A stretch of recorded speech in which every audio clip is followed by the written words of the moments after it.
আমাদের মধ্যে আপনারা সবাই সিস্টেম করে দাঁড়ান।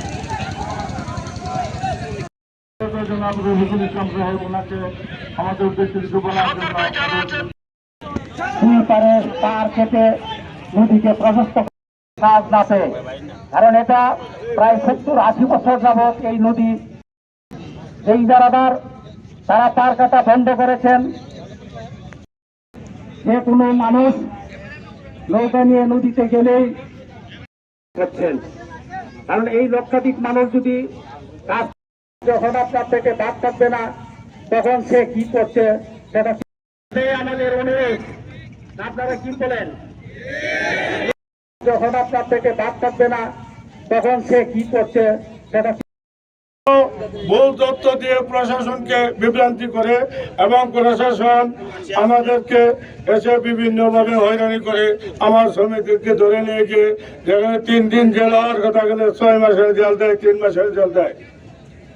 এখানে একটা কথা বলা রাখা দরকার। একটা মহল চাইতেছে যে এখানে পর্যটন কেন্দ্র হবে, এই নদী ইজারা বাতিল করে দিতে, যেখানে এই ফাজিলপুর মহালের বালু সারা বাংলাদেশের উন্নয়ন কাজে ব্যবহৃত হয়। কোটি কোটি ঘনফুট বালু বাংলাদেশের বিভিন্ন জায়গায় বিক্রি হয় এবং উন্নয়নমূলক কাজে ব্যবহার হয়।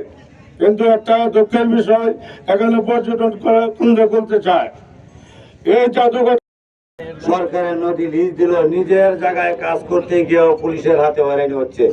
এরা আমার অনুরোধ প্রশাসনের কাছে এটাই, আপনারা সঠিক তথ্য নেবেন এরা পার কাটছে কিনা। এরারে এমন ভাবে আপনারা ধরেন, বাঘের মতো তাকাতে নদীর মাঝে আপনারা ধরেন, একটা গামছা লওয়ার সুযোগ নাই, একটা হাফটেন লওয়ার সুযোগ নাই, বাড়ির মাঝে একটা ফোন করার কোনো যোগাযোগ ব্যবস্থা প্রশাসনে তারা দেয় না।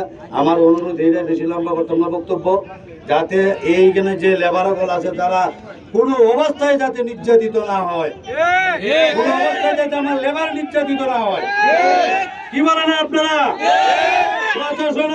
প্রশাসনের হাতে আমরা হয়রানি হইতে চাই না, কাজ করে বাদ থেকে চাই, হয়রানি হইতে চাই না, কাজ করবো বাদ খাইবো কেন? আমরা উপরে অত্যাচার জুলুম চলবে। প্রতিদিন 5-7 জন নদীর মধ্যে থেকে ধরে নিতেছে। আমরা এই প্রতিবাদে আজকের এই মানববন্ধন আমরা চাই যে আমরা সুস্থভাবে কাজ করতে, আমরা গরিব মানুষ, আমরা বাচ্চাই কাজ চাই, বাচ্চাই রাজনীতি চাই না।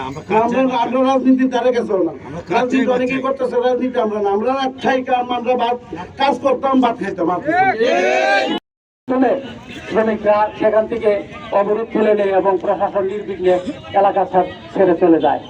সুতরাং শ্রমজীবীর মানুষের উপরে অত্যাচার নির্যাতন করবেন না, এটাই আমাদের অনুরোধ। তারা যেন নির্বিঘ্নে কাজ করে খেতে পারে এই ব্যবস্থা আপনারা করবেন। আর যদি কেউ সীমা লঙ্ঘন করে তাদেরকে ধরে নিয়ে যাবেন।